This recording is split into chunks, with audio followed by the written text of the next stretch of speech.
Good. So I'm Jill Novak. Most of your names are familiar to me, but some of you are new. So I teach yoga and Ayurveda here in Cochrane, Alberta. And Ayurveda is kind of my jam. It is the sister science of yoga. So when you start to practice yoga, it is all about sort of tuning into yourself, learning how to listen to your own intuition. Ayurveda takes this now another step further.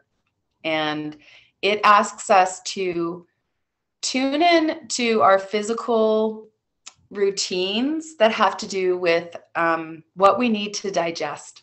So today what I want to do is when I lead you through this slideshow, I want to introduce you to some really key concepts in Ayurveda and then take you through how your digestion can be used really specifically to help you create clarity, help you create focus, and help you find energy in life, because often that's exactly where we need to be working, is to be able to find that energy.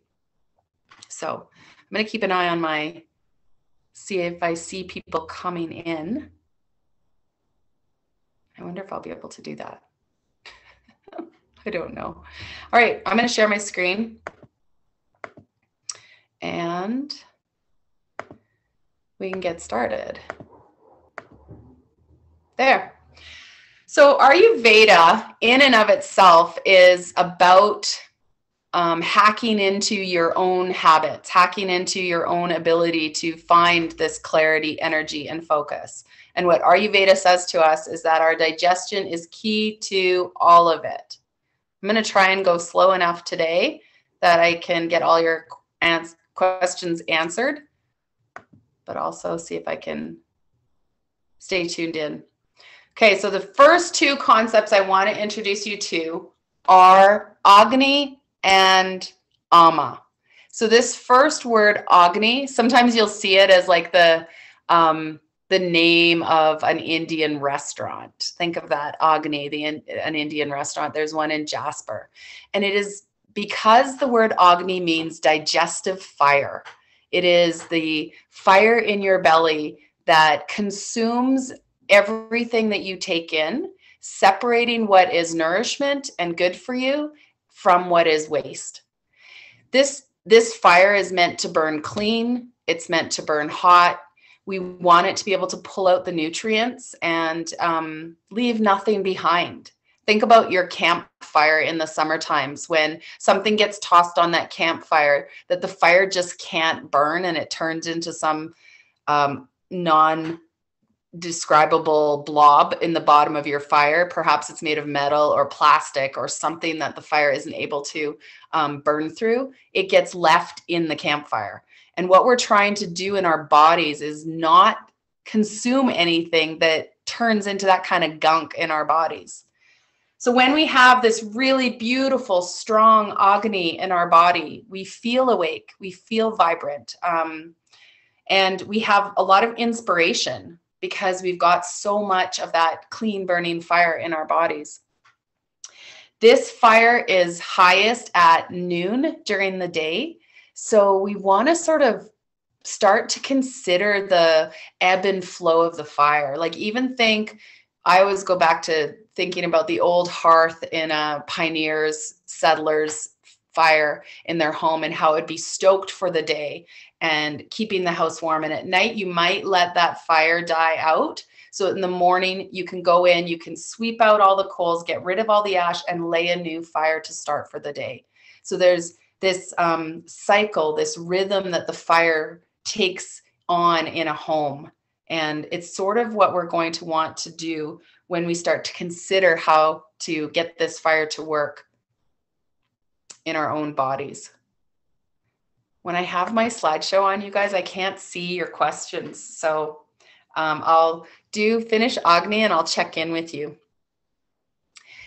So when we want healthy Agni, we want to consider, if it's a fire, think of the things that help a fire be strong. If you want to help a fire grow, or if a fire is too big and you want to put it out. So if you want to put a fire out, you're going to throw earth on it. You're going to throw water on it. And it's the same in our own bodies. If we put in really heavy, sopping food or whatever it is, it can kind of choke out that fire. So we have to watch that a little bit. And if you add air to a fire, it increases it, it helps it grow. So sometimes you have to consider what your own body needs. Sometimes we need to help our fire be bigger. Sometimes we have to help that fire kind of get a little bit smaller, put less fuel onto it because it's raging a little bit too hot, too high. Also, when we're thinking about that digestion in our body, we want to get breath into our body. We want to get movement into our cells so that our body sort of goes through the process of going into the cells and getting all the digestive waste, all the stuff that isn't necessary in the cells, and it flushes it into the digestive system. It flushes it to a place where our body is able to get rid of it. So movement and breath. Drink water, drink herbal teas. Favor this season in particular, we want to have warm cooked foods and make lunchtime our largest meal. We're going to focus on eating our foods in a way that we're seated, we are chewing, and we close our kitchen at night. I'm going to come. When we talk about this Agni, what we are really getting into now is this idea that everything we consume, we consume needs to be digested. The most interesting thing about Ayurveda is that it doesn't distinguish between food and anything taken in by our five senses. Close your kitchen at night. It means you don't eat anything at night. Your personal kitchen is closed. So if we consider that our digestive fire has to consume everything that we take in, it also becomes really important for us to monitor or at least consider what we are consuming during our day when it comes to media, when it comes to the work we do, the relationships we have, the feelings that are present.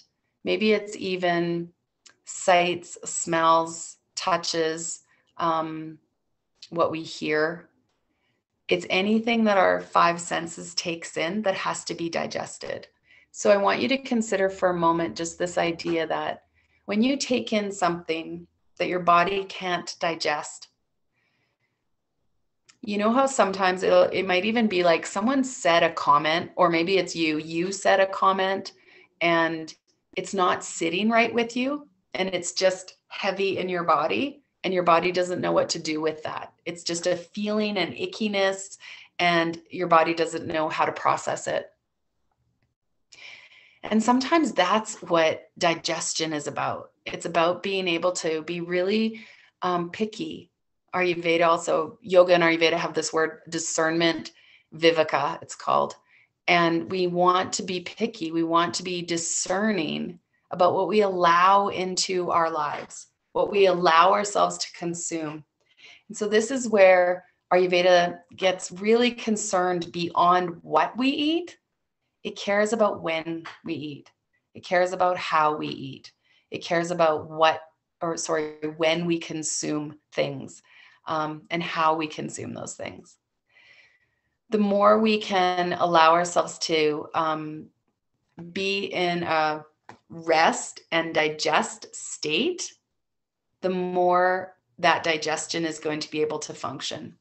So when we try and eat anything or consume anything and we're in stress mode, it's a lot harder for our body to metabolize that, break it down and move it through the system. Even think of that saying, when our body is in rest and digest mode, that's when our nervous system is in parasympathetic. That's when our nervous system is settled. And note that it's called rest and digest. These two things are symbiotic. These two things are a necessary duo, like yin and yang. They go together. Digestion is one piece of our puzzle, and it requires rest. So if you don't have enough energy in life, then consider that perhaps that digestion that's always happening is just taking up that energy. If you're someone who kind of snacks throughout the day, if you're someone who sort of gives yourself a little midnight nibble, gets up first thing in the morning and eats, then you're constantly throwing food into the body to be consumed. And the body goes in and goes, okay, first priorities, I got to clean up the digestive system. I got to move this stuff through the digestive system. And energy is required to do that. So energy moves to the digestive system and starts to churn through whatever it is we've consumed. What Ayurveda proposes to us is that what if we could sort of bundle our eating times and say, I'm going to purposefully and meaningfully and intentionally eat 2 to 3 times a day, maybe 4, depending on your constitution. And then I'm going to rest. I'm going to purposely create rest times in my digestive system. Okay. Ama is what happens when our body is not able to digest. Ama is what happens when we're talking about that campfire, and when the campfire is done, there's that undistinguishable blob in there. It is the toxins in our bodies. So anything that's undigested, this can be food, this can be emotions, this turns into ama in our body. And this is just an ancient word for toxins. It is it's a sticky, smelly substance. And in Ayurveda, we often look at our tongue. So if you stick out your tongue, then the ama can be seen there. Sometimes it's a white film on your tongue. Sometimes it's sort of a brownish or yellowish film on your tongue. Sometimes it shows up as cracks in your tongue or quivering in your tongue, or it just shows up different ways. But how it shows up gives us an indication of what kind of ama it is, what kind of toxins it is. So it is what's left behind when we can't assimilate something, when our body is unable to digest something. And what Ayurveda believes is that when we can't digest something and it gets in our system and starts clogging things up, that this is responsible for 90% of diseases. So I've spoken about that white coated tongue. We, in Ayurveda, our goal would be to get up in the morning and to scrape our tongue. And if you don't have a tongue scraper, you can flip a spoon over and just use the top part of a spoon's edge to move from the back of your tongue to the front about 5 to 10 times and just notice what comes off of it. And start as a practice just watching what's happening on your tongue to notice what kind of toxins are in your body today. If you feel sleepy or tired after meals, if your body, as soon as it knows it has to digest when you've taken food in, it's like, oh, I'm exhausted just thinking about digesting this, then you know that you're spending too much energy digesting. You're spending too much energy in that mode of digestion. All signs of discomfort in your digestive tract are parts of this ama. So for some of us, it's bloating. For some of us, it's constipation. For some of us, it's being gassy or feeling just heavy. For some people, it's heartburn. It shows up in all sorts of digestive discomfort. And when this starts to get more chronic, then it becomes more like irritable bowel syndrome or gastritis or leaky gut, things like this. You might find that you've got a poor appetite. You'll find that your bowel movements aren't, I'm going to say the word good. Ayurveda really cares a lot about poop. And when that evacuation isn't a daily, regular, easy thing for our bodies to do, then we know that something's off, that there's too much toxin buildup in the body. Honestly, it shows up everywhere. It shows up as our aches and pains, our general lack of well-being. It's our body odor. Maybe it's your mouth. Maybe it's your farts. Maybe it's just that you feel like you're stinky. You feel like, oh, I need a shower again. Um, and it's very much that afternoon energy crash when your body wants to be doing something active and thoughtful and busy, and instead you need a nap. It's your body saying, I don't have enough energy to do what you want me to do, and also to digest this stuff because you're giving me hard stuff to digest. Sometimes it's low vitality, lack of motivation, lack of zest for life. And it also gives your brain, because your gut is your second brain. It's your second, well, it is your brain. It's part of your mental health. Anytime you feel cloudy, unclear, spaced out, unable to focus, it has to do with your digestion. Oh, all right. So I want you to think about your body as all these different layers. And I want you to consider that digestion happens because it's more than food, because it's everything, then we can feel it in all the different layers of our body. So look at the red layer, the physical body. Then we go up to the breath body, the emotional body, the intellectual body, the bliss body. This Alma shows up in different ways in every single one of these bodies. I'm going to see if I can be really clear about that.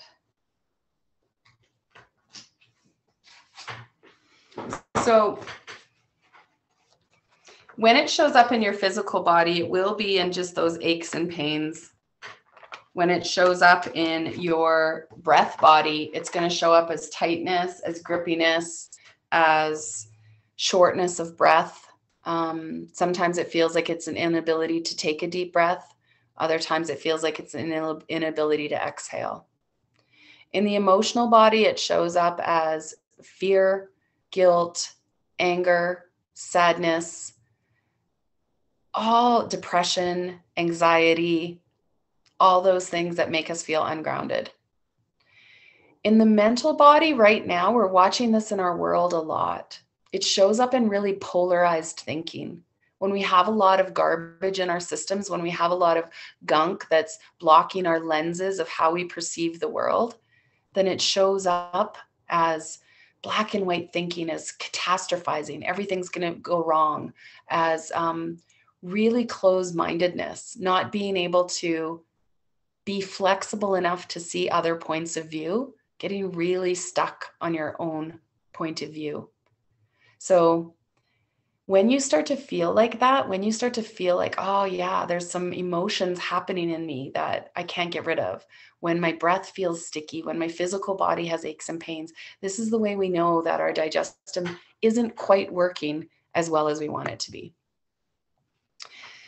So there is great ways that we want to prevent Alma from going into our body. And just know that in our world, it's impossible to fully get rid of all Alma. Like every day, we're all going to wake up having been exposed to or consumed or just taken in Alma created in our bodies. Our bodies come in contact all the time with things that are toxic, and our bodies find difficult to digest. So to prevent or to help your body with this, it's said that we should eat fewer times a day. So if we could just take this one rule, eat fewer times a day. Allow yourself to, when you choose to eat, make it a ceremony, make it a ritual, make it important. Make sure that you double down on food that nourishes you. Be full, be satiated, be content. Eat that biggest meal around noon. Chew. Could you slow down? Don't eat on the go. Sit down while you eat. There's a crazy saying in Ayurveda that says a man who eats standing up is a man who is dead, who's a dead man walking. So even in Ayurveda, there's this idea that, yeah, if you try and be too busy while you eat, your body can't digest, and this Amma just takes over your body and fills you with disease. So I'm going to say that word, close your kitchen, again. And I use that as a euphemism, as a metaphor for not eating. Depending on your constitution, this idea of not eating should be at least 12 hours of your day. Absolute minimum. That you know that the last food you took in was at 6 o'clock at night, and at absolute minimum, you're not eating again until 6 o'clock in the morning. For most of us, that 12 hours is not long enough. So we'll start talking about that. Don't snack. So snacking, the analogy would be that you've got a rice cooker cooking, and the rice is going to be done in 20 minutes, but instead of letting it finish, you lift the lid and you throw in another handful of rice. And then, so there's some rice in there that's going to be done in 20 minutes, and then there's some rice in there that needs a full cook cycle. And instead of letting that play out, you open the lid and you throw in more food. So just kind of think about what's happening in there. When you go to eat that rice, you're going to have some that's mushy and overcooked and impalatable. You're going to have some that's still crunchy and undercooked and unable to process. And that's what we are doing to our stomachs. When we throw stuff into the stomach, it wants to get everything completely broken down before it opens the bottom flap and drops it down into the intestines. And when we keep putting stuff into the stomach, it keeps not sort of dropping down until it gets too full that it can't avoid it. And then it opens up, lets everything down. And if you've got that uncooked rice stuff going down, then all of a sudden we're creating work for the intestines that they're not meant to do. They're not meant to be breaking down at the level of the stomach with the acidity that the stomach pumps into that food and breaks it down. We want to allow time. So that's why there's this no snack rule. Sip hot water all day between meals, every 20 minutes. Oh, missed one. In winter, cooked warm foods. All right. So when we start to really look at this, we can see that all of us have Amma. And we can see that all of us are getting cues daily about our digestive health. Ayurveda says that in modern medicine, it takes, there's 6 stages of disease that Ayurveda can see. And modern medicine starts to diagnose disease. Like you can go into a lab. I see Jennifer's here today. You can go into a lab and test and see changes in a cell at level 4. So there's so many things that happen before cellular change actually starts to show disease, actually starts to show issues. So we can go into the body and we can start to measure discomfort in the digestive system, or where it's not optimized, by just watching our symptoms, by watching what's happening in our body. The days that you feel very heavy, perhaps you're not having a bowel movement. It's coming really slowly. The digestion, your metabolism feels very slow. That's a really good indication to choose not to eat. Choose to expand your time between meals so that you can give your body more time, if it's going to take longer for that digestion to happen, to kick in.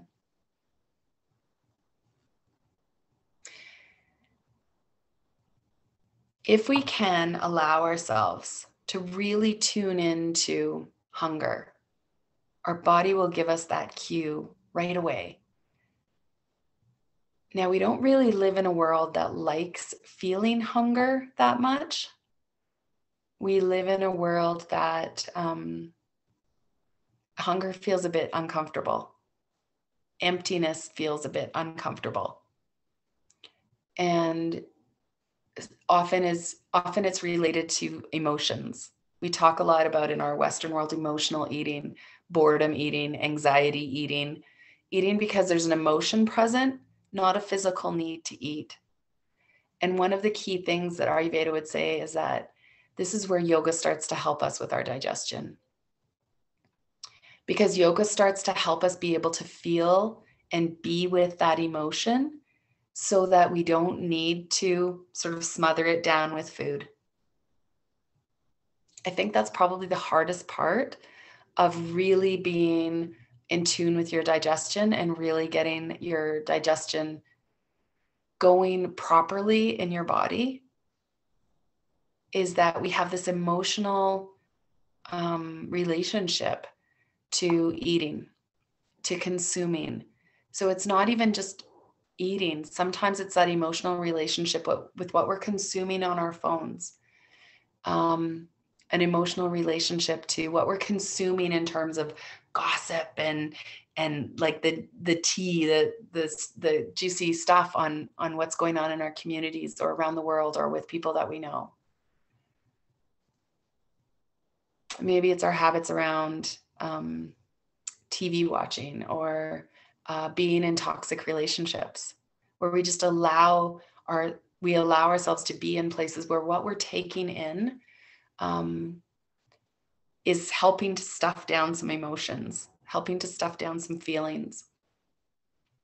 So yoga becomes really essential in helping us with our digestion because it helps us deal with the stuff that has nothing to do with our physical need to eat, with our physical hunger.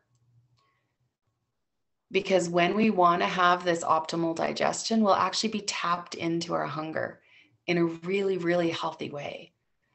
And we'll start to live in a way where we eat when that hunger rises. And then we allow our body to fully empty and we feel the sensation of emptiness before we fuel again.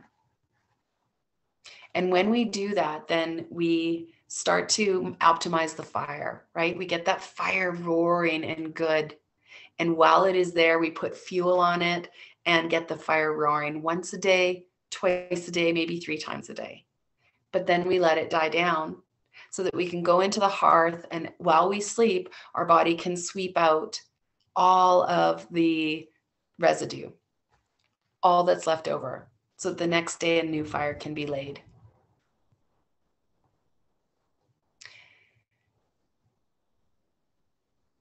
What becomes important for us to know is that there's not really a prescription that Ayurveda gives every single person as to how this happens for them, because we each have a unique constitution.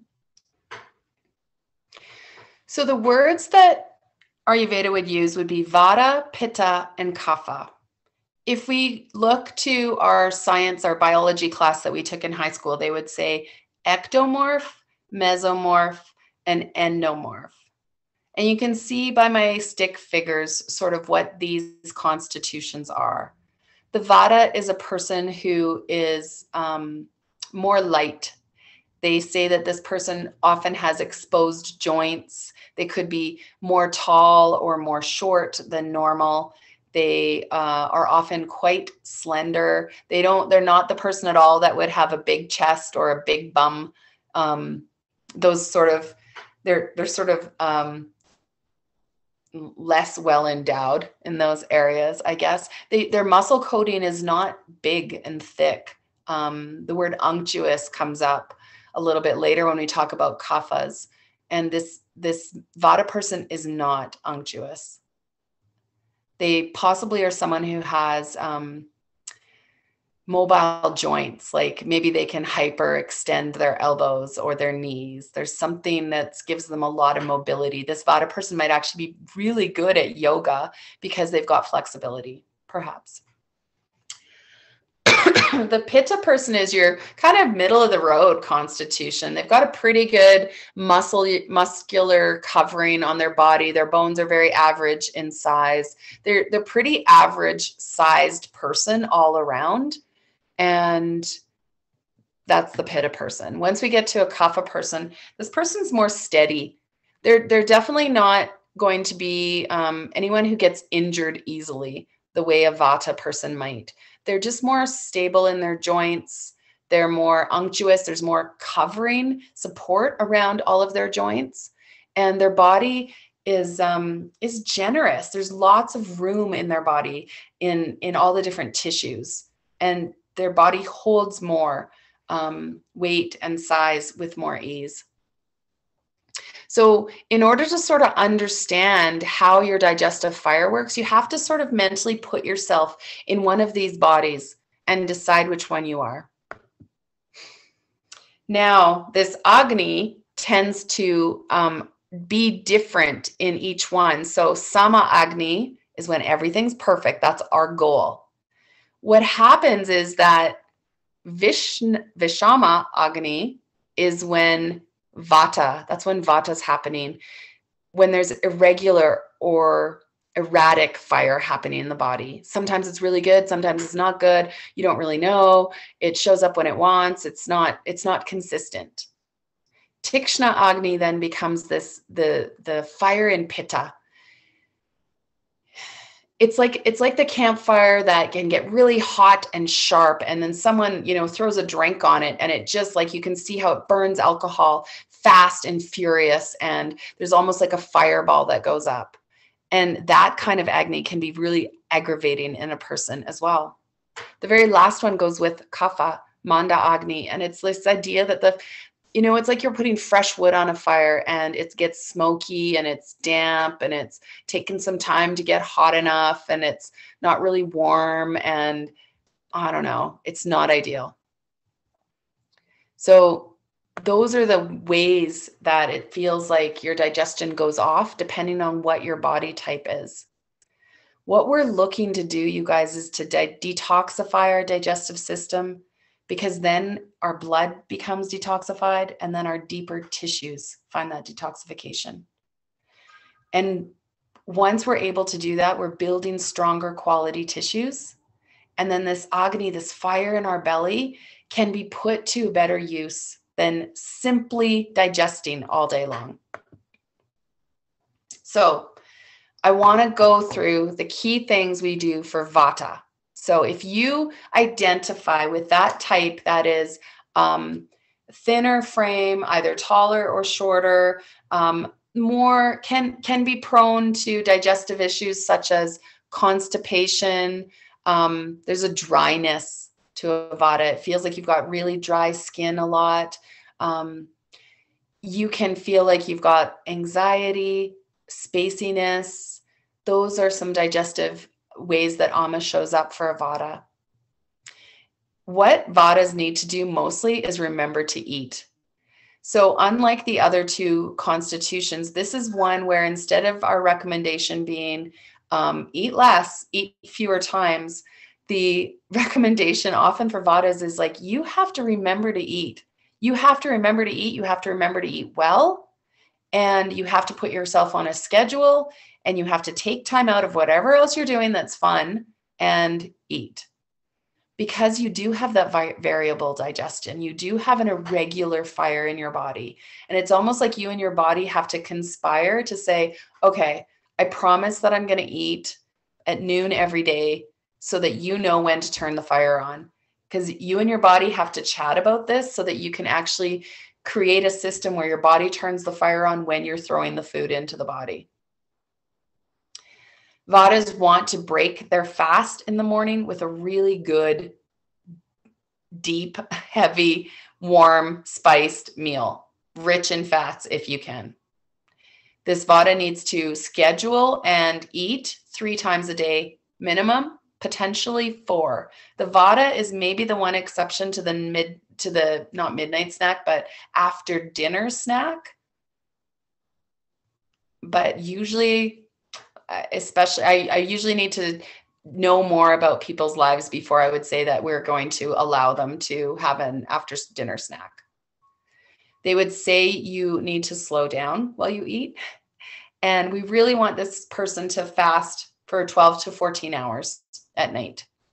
have that window of when they eat to be between only 10 and 12 hours, and the window when they're not eating to be 12 to 14. Self-massage is fantastic for this body type.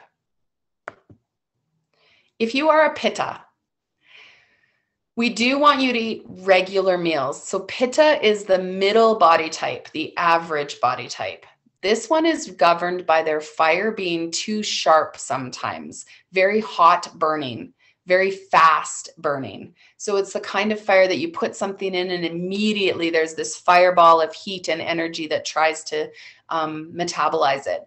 What happens here is that it goes so fast that the body doesn't take time to extract the nutrients it needs from that food first. So the Pitta can be good at digesting, but they might not be nourishing themselves as well because of the way their fire is burning. So if you think about that kind of fire, that kind of fireball effect that you can get in your stomach, it can cause heartburn. It can cause acidity. Think about decreasing anything that feels like it would aggravate that. Spices, alcohol, caffeine, even processed foods. The stuff that you put into the body and immediately there's just this fireball attacking it and trying to get it moving through the body as fast as possible. Our goal for Pitta would be almost to keep the fire a little bit smaller. Like, we don't want to be putting fuel on it too often because then it just gets too big, too hot. So a Pitta is recommended to eat 3 solid meals a day, or if they find that there's Alma buildup, perhaps they drop down to 2 meals a day. Mostly Pittas think about cooling down. Creating space to digest that just feels calm. A Pitta can generally fast between 14 and 16 hours a day. And what we really want this driven personality, driven body type to do is to relax more, to enjoy life more, to get outside and have playtime more, because that will really help you be in the parasympathetic nervous system, in the rest and digest mode that allows the fire to not be so big. Pittas tend to be the people who put so many things on their plate and they want to get so much done, and all of that stuff needs to be consumed and it drives a bigger, hotter fire. All right, last one. How to eat for your type if you're a Kapha. Kaphas, we really can eat fewer times a day. You really do want to be cutting out your snacking. There's already sort of a heaviness to the energy that a Kapha has. There's a steadiness. There's a stability to a Kapha. But often it takes us a bit to get them going. It's almost like you give them that one big shove to get them going. And then once they're going, they'll roll forever. They just have a ton of energy and stamina if you can get them going. But they're slow burners. Their metabolism is not as hot, not as sharp. And so you need to give this digestive system time. This would definitely be a recommendation for this body type, this personality type, to finish eating their dinner and then no exception, no bedtime snacking. Allow your body 18, I didn't write it on this slide, 16 to 18 hours. 16 to 18 hours. So it could mean that your window of eating is between 10 and 6 or 8 and 4. It could mean that you only have a 6-hour window of when you're going to eat. So just start to think about that. Think about if that's something that would be doable for you. And when a Kapha is stuck, they can even fast longer. They could even say, gosh, I woke up today, I was feeling really groggy. I was feeling really sluggish, really slow. I didn't have any motivation. You might decide that you're going to only eat 1 meal that day so that you can divert that energy to something more important. Kapha time of day is morning and evening. So we really want the kaphas to have activity. Best time of day for a kapha to work out or to do movement or breath or to be with people doing fun, active things is morning and evening. Yeah. Okay. Any questions before I move to those last couple slides?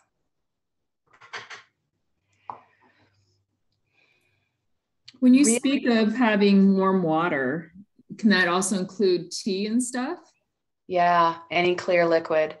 So if it's uncaffeinated, Ayurveda would say any uncaffeinated tea, especially for Pitta. I guess kaphas, like there's some that a bit of caffeine isn't going to affect them very much. So you can get away with it, but absolutely.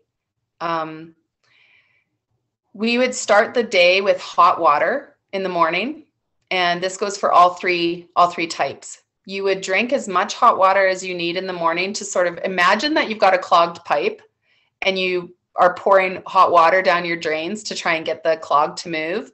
We want to drink enough hot water every morning so that we can have a full evacuation. The idea is to release all of the buildup, all of the digested matter that your body has worked through the night, first thing in the morning. They say that our gut is our second brain. And so, excuse my language, but they say in Ayurveda that if we don't have that morning evacuation, we have shit for brains all day long. So Ayurveda says if you need to get up in the morning and have a digestive tea, then absolutely, there's digestive tea recipes that I can pass on to you. For most of us, it's like a lemon water, a ginger water, or just lots of hot water. Myself, I'm usually 2 of these. This is about, I don't know, half a liter. So maybe I'm a liter of water in the morning to get a good evacuation. And I'm a Pitta. Kaphas sometimes need less. I don't know. It depends on what's going on in your digestion to get that going. And then you sip hot water, especially in the winter season for where we are, all day long. Just fill up your recycle mug, hot water, sip it all day long. I even put a hot water tap in my house so that I can have access to it immediately. Good question, Carol.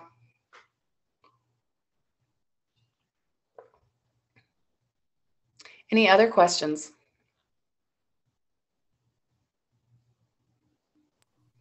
There's a question in the chat. Hangry is real. Yes, and a lot of times we are between two. We are between Pitta and Kapha. There's not necessarily different rules, but what it is it's sort of like we have to pay attention to what's happening for us in the moment. So if you've got some Pitta Kapha tendencies, then you might be like, okay, so sometimes I burn that fire really, really hot. And is that what's happening for me right now? Or Kapha. Sometimes I might be feeling like it's really slow and lethargic. And so I might be making different decisions then. Ooh, food suggestion summer versus winter is fantastic. I want you guys just to think about that on your own, because right now, just think about what you feel like eating. It's not as cold as it was yesterday, but it's below 0. It's a cool day. It's November. So a lot of times what feels like might be good is a good soup with lots of root vegetables in it. That might be what's coming to mind at 1:45 on a November day. But what comes to mind on a summer day when it's hot and beautiful and sunny outside is not a root vegetable soup. You start to think more about like a crisp salad or a big watermelon, or you just want different foods. So Ayurveda has a recommendation for, especially where we live, the Vata season is the winter season. So we have this increase in irregular, cold energy. Cold, drying energy is the tendency that we have in our winters. So we want to eat the opposite. We want to have warm, hydrating foods. This is the season of soups and stews and flavors. And once we move into summer, we've got more Pitta energy happening, more heat happening in the summer, and we gravitate more to cool, crisp foods, cool, dry, crisp foods, cooling foods. Yeah, it starts to be a whole thing. Jennifer's asking if it changes with age. Absolutely. So I want you to consider these 3 constitutions. You have a base constitution in your body, but you also move through these constitutions with the season. We're affected by them. Vata's in the winter, Kapha's in the spring, Pitta's in the summer. And in our bodies, we're born with more Kapha. We're born with more unctuousness, more juiciness, more stability. This 2-year-old falls off the chair and just like bounces off the floor. They don't get hurt.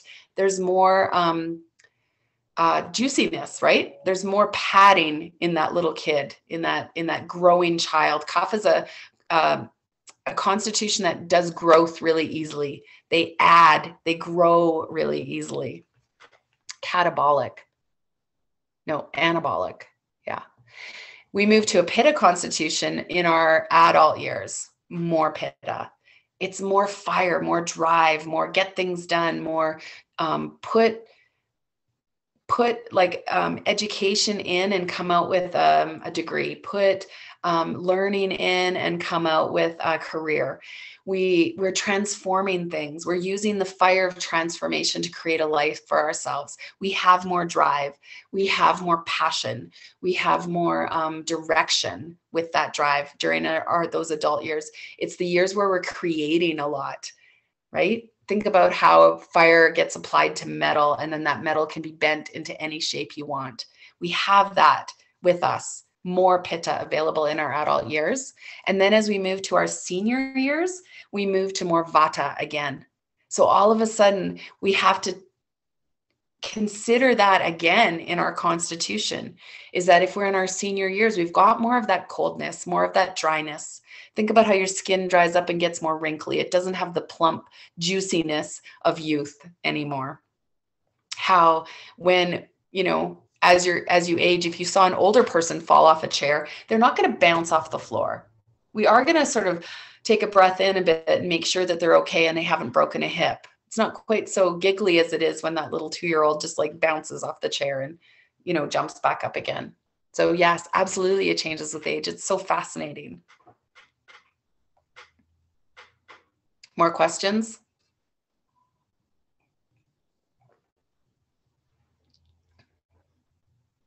I love this stuff. For me, learning Ayurveda has been really intuitive. Everything I've learned makes me feel like my body already knew that was the truth. And I'm just finding language to explain the truth that my body understands already, that my body knows. And the more I learn about it, the more my body responds with, oh, I recognize that as truth. And the more Ayurveda really encourages you to just play around, to experiment, to see what is best for you. And so in that experimentation, it's like having a conversation with my own body, having a conversation with what it wants, what it needs, what days I need to wake up and my body's like, hungry, need to eat. And what days I wake up and it's like, yeah, I think you went out for dinner last night. I think you were still eating at 9 o'clock. I think you had some wine. I think you're going to fast perhaps till 2 o'clock today, just to give everything you did last night time to work through the system. So there's so many times where, yes, these are the rules we want to follow, but we also want to live our lives and be able to create a system where 80% of the time we are following a good, steady, digestively healthy way of eating, way of consuming.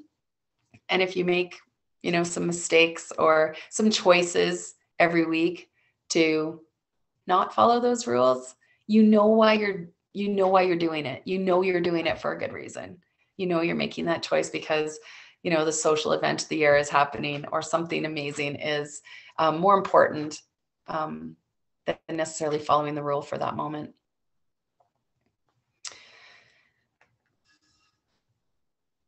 put any more questions that you guys have into the chat. I'm just going to show one last slide to you. I did. Oh, I didn't. So what I want to offer you is if you would like to talk more about your dosha, you can do so through my website right now. You go to Jill Novak Yoga and go under private sessions. And if you enter the code Elevate 2021, you can book a session with me until December 1st. So I think the coupon expires December 1st, but I think you should be able to book past that date. And what this does is it gives us an hour to be able to look at what's going on in your body. There's 2 quizzes that are on that site that I need you to download and fill out. So there's 10 pages of questions that you just go through and intuitively answer. And then when we go through it together, we start to be able to relate that back to your constitution and how much Vata, how much Pitta, how much Kapha is in your constitution, how much of it is out of balance and how much of it is in balance, because those things are really important. And I don't know, it just sort of takes off from there. So if that's something that's interesting to you, please feel free in booking that with me. It's always a pleasure to have those conversations because they're so rich. They're so exciting. So enjoy. Look at that. We're 7 minutes early. Is there any final questions before we go? Perfect. The biggest challenge being having a family member or whatever and having to have your big meal at lunch when you're working. Yeah. You're normally cooking a big meal versus having to pack a big meal. Yeah. So for me, what I started doing is cooking dinner at lunch. I ate, and then I would have the meal ready for when my family came home from all their varying events. COVID was different because we could all eat together. It was a bit easier. Excuse me. But yeah, it depends on what's going on in your body. Because when we really ignore this Alma, then it starts to be disease building, and we have to figure out what's more of a priority, our own health or the rhythm of other family members. What I do when my family member's rhythm isn't the same as mine is I will still sit with them. I have my tea, I enjoy a conversation, and I've already eaten usually an hour earlier. Yeah, I'm not going to say that part's not hard though. Everything about Ayurveda is simple, but that doesn't necessarily translate to easy when you have to take into consideration other people's schedules and needs and habits. Yeah.